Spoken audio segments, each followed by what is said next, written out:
زکات کی اہمیت اہم گوشے کی طرف لے چل رہا ہوں میں آپ کو۔ رسول اللہ صلی اللہ تعالی علیہ وسلم کی دی ہوئی تعلیم میں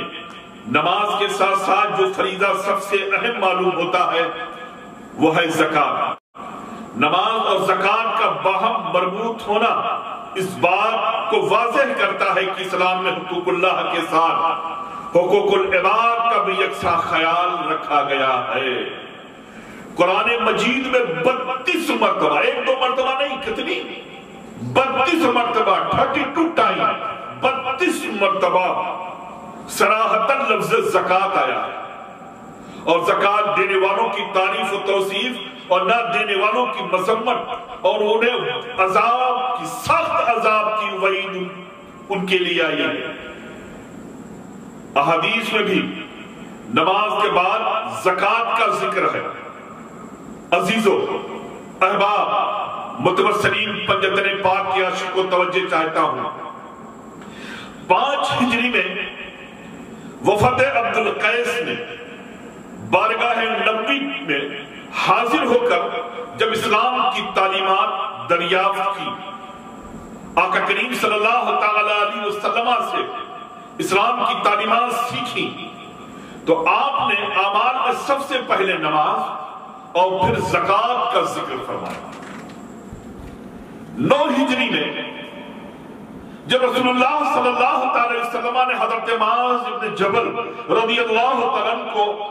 یمن کا حاکم بنا کر کے بھیجا، تو آقا کریم صلی اللہ تعالی علیہ وسلم نے فرمایا کہ سب سے پہلے معاذ تم انہیں توحید کی دعوت دینا، جب وہ توحید کو جان لے تو انہیں بتلانا کہ اللہ تعالیٰ نے دن اور رات میں ان پر 5 نمازیں فرض کی ہیں، اور جب وہ نماز پڑھ لے، نماز کو سیکھ لے، تو انہیں خبر دینا کہ اللہ تعالیٰ نے ان کے اموال میں، ان کے مالوں میں زکات فرض کی ہے، جو ان کے لیے مالداروں سے وصول کر کے ان کے غریبوں میں لوٹا دی جائے گی۔ جو مالداروں سے لے کر کے زکات کو مالداروں کو نہ دے کر کے غریبوں میں تقسیم کر دی جائے گی، یہ چیز انہیں سکھانا۔ کس سے کہا؟ حضرت معاذ ابن جبل سے کہا۔ کب کہا؟ جب انہیں آقا نے یمن کا حاکم بنا کر کے بھیجا تو کہا کہ پہلے توحید سکھانا، وحدانیت کو سکھانا، توحید کو سکھانا، اور اس کے بعد انہیں بتانا کلمہ طیبہ جب وہ پڑھنا، جب اس کی حقیقت سے وہ واقف ہو جائے تو انہیں بتانا کہ ان پہ 5 وقت کی نماز بھی فرض کی گئی ہے۔ جب وہ سیکھ لے تو اس کے بعد کہنا کہ تم میں جو مالدار ہیں ان پر زکات فرض ہے، اور ان سے زکات لے کر کے غریبوں میں تقسیم کر دینا۔ اس موقع پر ایک اہم بات، حضرت سرکار سیدنا امیر المومنین ابو بکر صدیق رضی اللہ تعالیٰ کے دور خلافت میں جب بعض لوگوں نے بغاوت کی اور زکات ادا کرنے سے انکار کر دیا، تو حضرت ابو بکر صدیق رضی اللہ تعالیٰ نے ان کے خلاف تلوار اٹھا لی کہ تم زکات نہ دے دیں، انکار کر رہے ہم زکات نہیں دیں گے،